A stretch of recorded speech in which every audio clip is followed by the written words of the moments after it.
Alors, j'avais prévu de rentrer directement dans le vif du sujet et d'installer un thème WordPress, mais avant ça, je pense que c'était important de faire un petit peu de théorie pour les personnes qui ne connaissent pas du tout WordPress, qui ne connaissent pas du tout l'informatique, on va dire, et qui avaient envie d'avoir quand même des bases solides, parce que c'est important de faire de la pratique, mais c'est aussi quand même important d'avoir des bases, de connaître les choses en théorie, de savoir la théorie, de savoir pourquoi on fait ça, parce que c'est bien de suivre quelqu'un étape par étape pour faire quelque chose, mais c'est bien quand même de comprendre pourquoi on le fait. Parce que si je vous dis bah, faites ça, faites ça, faites ça, mais que vous ne comprenez pas du tout pourquoi vous le faites, c'est un peu con. Donc c'est pour ça, il y a beaucoup de formations qui sont très pratiques, et ça c'est bien, et c'est très bien de suivre des formations pratiques comme ça, mais parfois elles manquent un peu de théorie.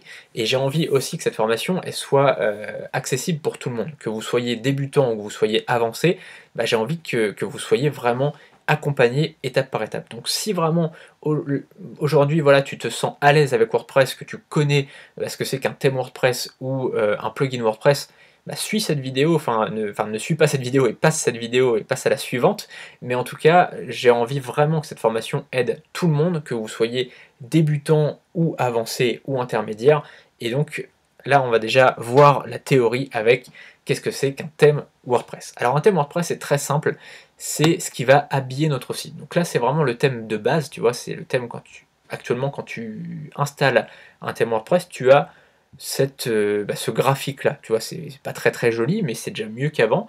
Tu vois, là, c'est bon, t'as un petit bouton là, voilà, c'est assez succinct, mais c'est quand même beaucoup mieux que les premiers. Ensuite, tu as des marketplaces où tu peux acheter des thèmes.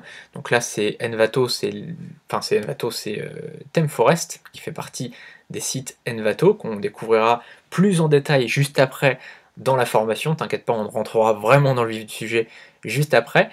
Tu as d'autres marketplaces comme Tesla Theme qui est très bien, où tu as aussi Elegant Theme qui te prépare plein de thèmes comme Divi qui est l'un des plus connus au monde, ou Extra qui est un excellent thème de blog. Et tu as aussi sur ton espace personnel, quand tu vas dans tout simplement ton apparence thème, tu peux trouver des thèmes, je te montrerai aussi comment installer des thèmes gratuits, t'en fais pas, tu peux trouver des thèmes qui, tu as juste à cliquer ici, des thèmes qui sont gratuits. Tu vois, qui sont, par exemple, tu peux mettre celui-ci, on verra comment installer un thème gratuit, il n'y a pas de souci, t'inquiète pas, tu seras aidé, mais voilà, un thème en fait c'est l'habillage, c'est le design du site, donc si tu changes le design, bah, tout simplement, tu auras tout simplement ton site qui sera absolument différent d'actuellement. En fait, en quelques clics, tu peux avoir un site qui change complètement d'allure. Donc c'est vraiment l'allure du site, c'est vraiment le graphisme du site, mais parfois, certains thèmes permettent des choses. Par exemple, Divi, cette vidéo est un extrait de ma formation 21 semaines pour vivre de son blog.